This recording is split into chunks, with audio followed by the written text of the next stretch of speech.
Hello. Oh yeah, I gotta look at that tiny little dot instead of my own face.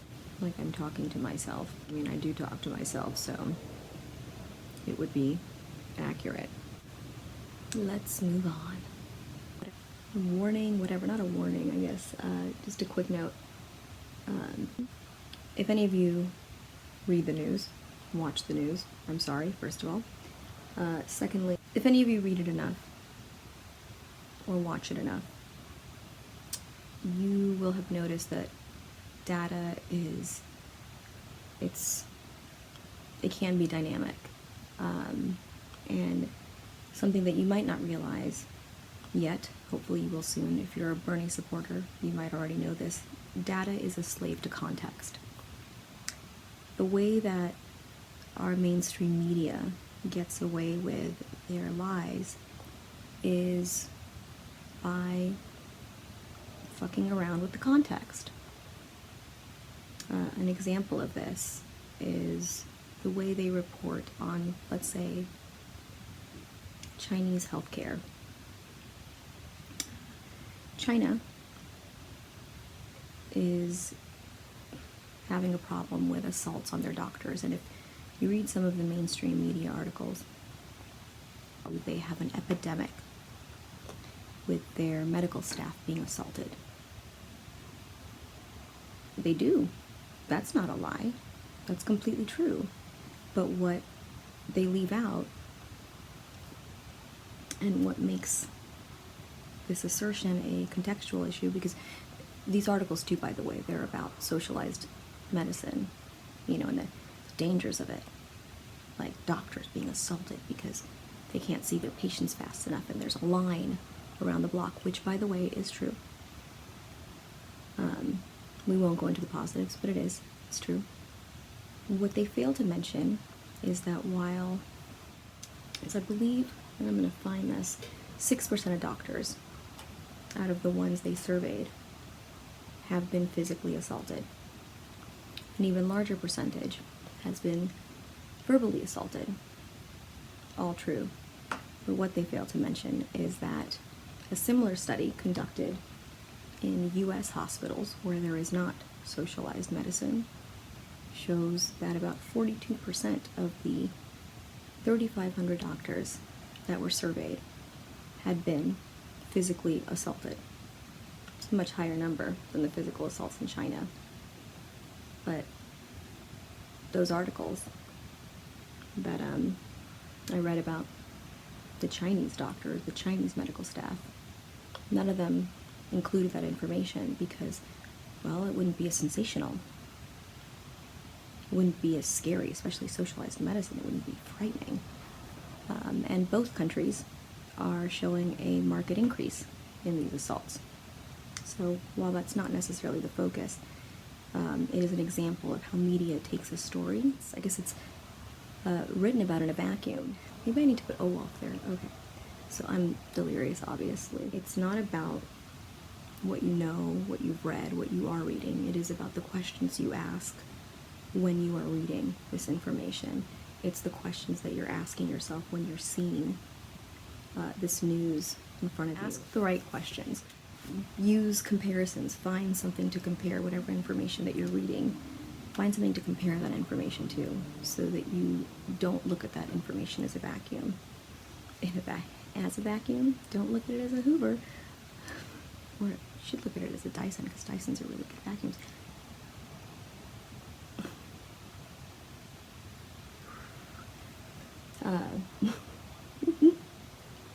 I'm still on propaganda. I guess it's the Russian in me. But the media, while they are lambasting Russia at this point, are using one of Russia's most effective societal leashes. And that's propaganda. So if I were to ask the one or two people watching this, one or two, is there more? I don't know. If I were to ask you which country this information comes from, let's start with the information, and then you think about where these stats come from. This country has found a cure to lung cancer. They didn't stop at lung cancer. They're also working and have some very viable treatments to fight cancer, effectively curing certain types of cancer in the future. A lot of this came from their cancer vaccine, or a lot of the information that they used for these treatments that they're working on came from that lung cancer vaccine. This country was the first to stop the transmission of the HIV virus from a mother to her baby. It's huge. They were the first country, and the only country, to create a vaccine against meningitis B.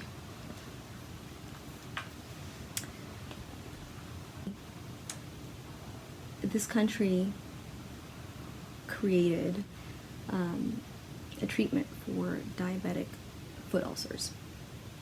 I'm sure many of you know diabetes is an epidemic here in the US, and assuming everywhere, but because, yeah, we got a problem with eating too much shit, because corporations love to get us fat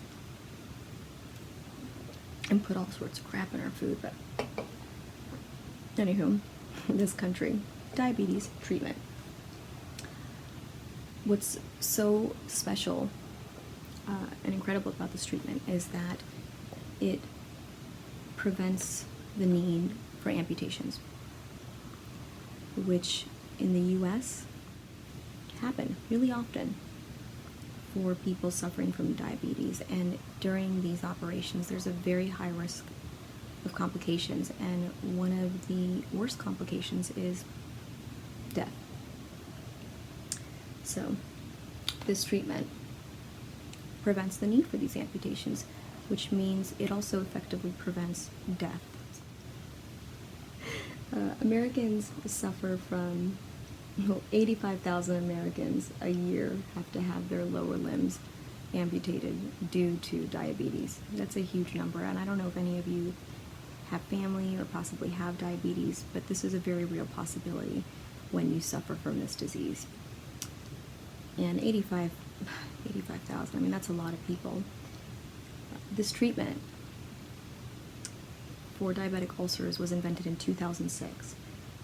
So if you do the math, that is over 1 million people that could quite possibly still have their lower extremities and be alive today, because there's probably a good portion of those that didn't make it past the surgery. We got a lot of people who are missing limbs because we don't have this treatment. You know what? I'm gonna give it away. It's Cuba, and I'm not done with some of their accomplishments. It is Cuba, but because of our embargo, we don't have a lot of this information. We don't have a lot of notes on these studies, and it is absolutely fucking ridiculous. We have people dying and suffering because America, we're just fucking dickheads. It's not that Cuba won't share it with us, it's that we won't. We have closed off so much of their ability to import things that they need that I guess they ain't giving us shit. Maybe they are, I don't fucking know, but we're not getting this information. We did get, I believe when Obama was leaving office and some of these sanctions were loosened, I think that's when we got some of the lung cancer information, but yet we still don't have it. I mean, this is a proven drug and we're not using it. I definitely know we don't have the amputation or the diabetic ulcer treatment. Cuba has first world health statistics. Their healthcare is free. Life expectancy is essentially the same. Yet we spend more than any other country on our healthcare. Cuba spends about 10, I believe, 0.7% of their GDP on healthcare. Most of Europe spends about 10%. So Cuba spends just a teensy weensy bit more, just a smidgen. The US, what do we spend? We spend about 17.8% of our GDP on healthcare. Healthcare that is not free. How the fuck are we spending that much fucking money on healthcare when we're paying for it? I don't understand how that math works out. Republicans, any conservatives on here, you want to fucking explain to me how when we spend money on healthcare, we spend almost double what the rest of the fucking world spends? And we're not just talking about a developed nation, but, you know, Cuba, a developing nation, right? They have better healthcare than we do? I'm gonna get to you guys who say or think to yourselves, well, not everybody gets that healthcare. It's, you know, not equal. The poor people don't get treated as well. They don't get access to that medicine. They don't? You mean there's inequity in their healthcare system? Where else does that happen? Anybody? Is there another country where the same thing happens, except there is no free healthcare at all? Oh, yeah, fucking right here. Right fucking here. In the US. This is something that I found out when I was visiting Cuba. Which, by the way, amazing country, amazing people. Incredibly intelligent. Cuba has a higher literacy rate than I believe it's 5th in the world. They have a 99.8% literacy rate. True fucking story. But Cuban doctors, in the interest of preventative care, make house calls. They get a doctor that comes on in. There's more doctors per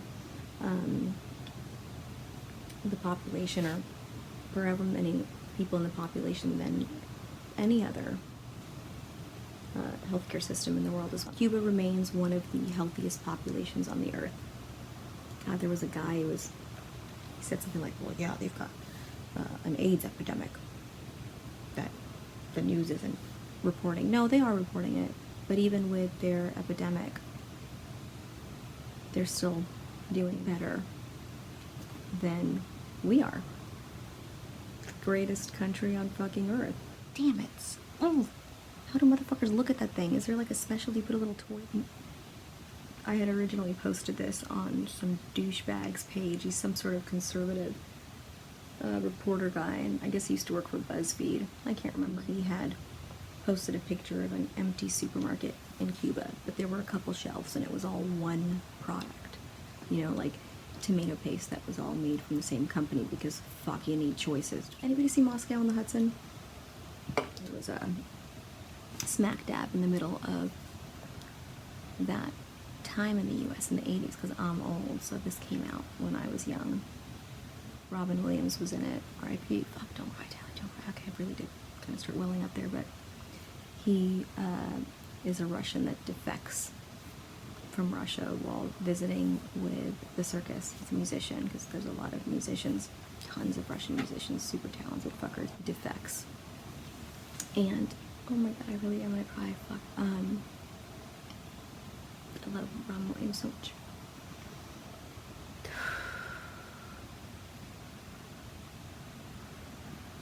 The world has definitely lost a fucking amazing soul.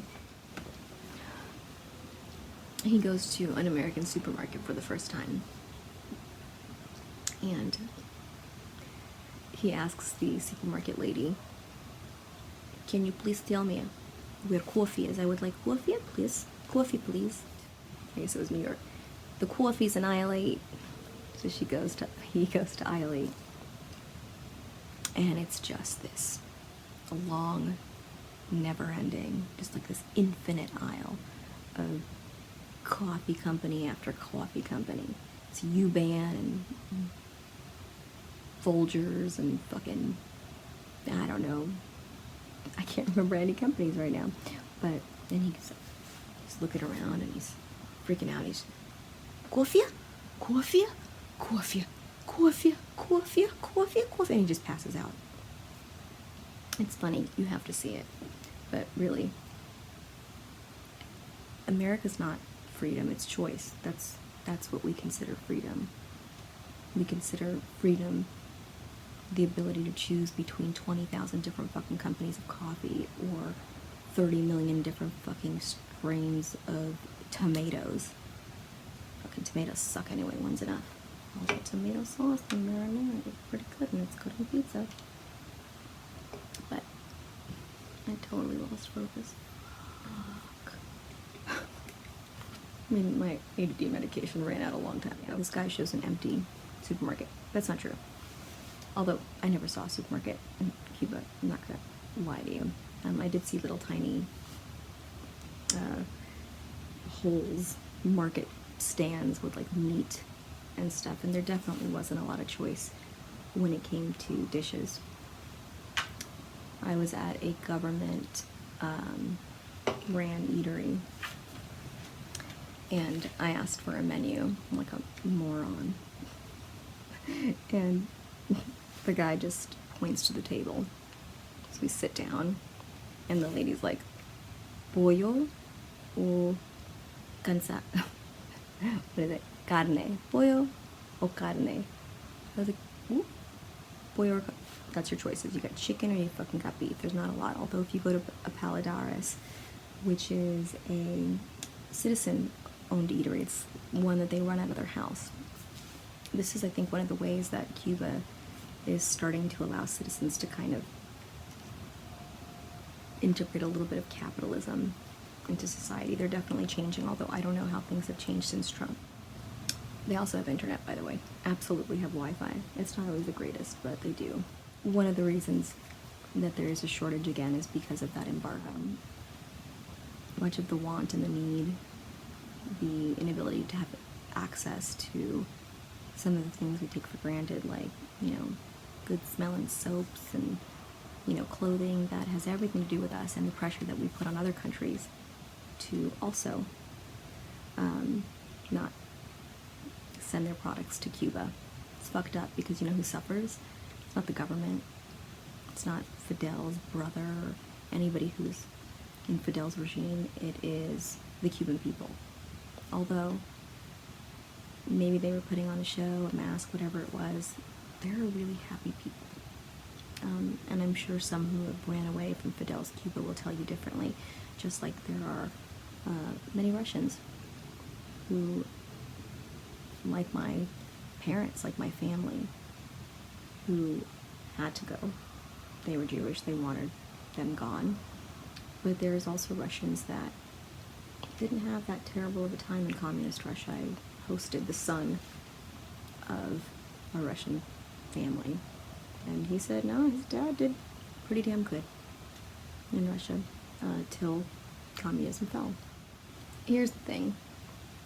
When you hear people saying how inequitable the healthcare is in these other countries, how it's not perfect because not everybody gets it. When you hear people, well, we already addressed that, but we have the same inequity, except here we don't even have the free healthcare, but then it comes down to choice. Well, here we have choice over tomatoes. There they don't. If I had a real choice to make between making sure my children, my future children, if my ovaries are still working by the time somebody wants to make babies with me. Anybody want to make babies with me? I'm a pretty good specimen. I'm kidding. I'm not kidding. I'm not. I am. No. Okay. Anywho, if I had a choice to make between my children being healthy, my family being healthy, and having a good quality of life, and worst case scenario, not dying, I mean that's the best case, but if I had a choice, and having to choose between a million types of coffee, Cuba has really good coffee too, by the way. It's delicious. I will always choose the health of my family. I will always choose the health of society. That doesn't mean that I don't like freedom, but I also dislike the illusion of freedom. I also loathe the lie of equality. Yeah, I'm always going to choose health. I'm always going to choose life over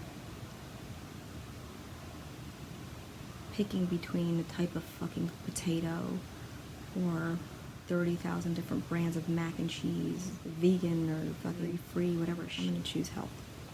For you, for me, for everybody. Time is a very hard thing to master. I don't know how you fucking neurotypicals do it. Shit is hard. It just comes normal to you guys. You guys just can manage time. Like, it's just effortless. You guys conscious of it, or is it just comes naturally? One of the ways that they keep their population, the people of Cuba, healthy is disease prevention. This is something, it's not new. Bernie wasn't the first one to talk about it. These faux progressives weren't the first ones to bring it up. There has been information about where our health care system is failing for fucking decades, and one of the most important pieces is the fact that we do not focus, we do not prioritize preventative care. Rather than doing that, we wait till somebody gets sick. And I mean, I guess when you have a healthcare system that's built on making more money, if they keep treating you and keeping you sick, then of course you wouldn't prioritize preventative care, because then they would make less money. You gotta make sure that you meet your sales, what is it called? Your sales goals. The word is goal. Ooh, that came to me quicker than it usually does. They're not going to prioritize preventative care if they want to make money or make more money. That would be silly. It's just a conflict of interest there. So this amount that we spend, right? You've got Buttigieg,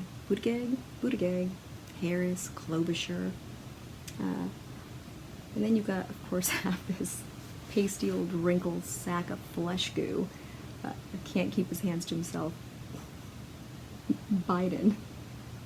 I mean, honestly, he doesn't even know what he's doing anymore, so I'm not surprised he doesn't know what his hands are doing. Telling you that Medicare for all, or at least the actual version of Medicare for all, is too expensive. Not the one with the public fucking option, because that shit ain't gonna work. They've got you believing, or some of you believing, that socialized, this fucking scary word, socialism, oh my god, healthcare is somehow gonna bankrupt us. I mean, you've already heard all the replies to that, right? Our military spending hasn't bankrupted us. Nothing's bankrupted us. The only thing that's bankrupted us, and when I say bankrupted us, I mean the 99%, is the wage and income gap. Going back to the fucking Gilded Age. I mean, we're back here again, by the way. I don't know if you guys know this, but we have a similar income gap that the Gilded Age suffered from. You know, the Gilded Age that caused the Great Depression, or at least had a lot to do with it. Y'all better buckle the fuck up, because we are on the precipice of another economic catastrophe. That's not just something the media is trying to scare you with because of Trump, although they are. They're trying to put it on Trump, and that guy's a piece of shit, but he is not the reason.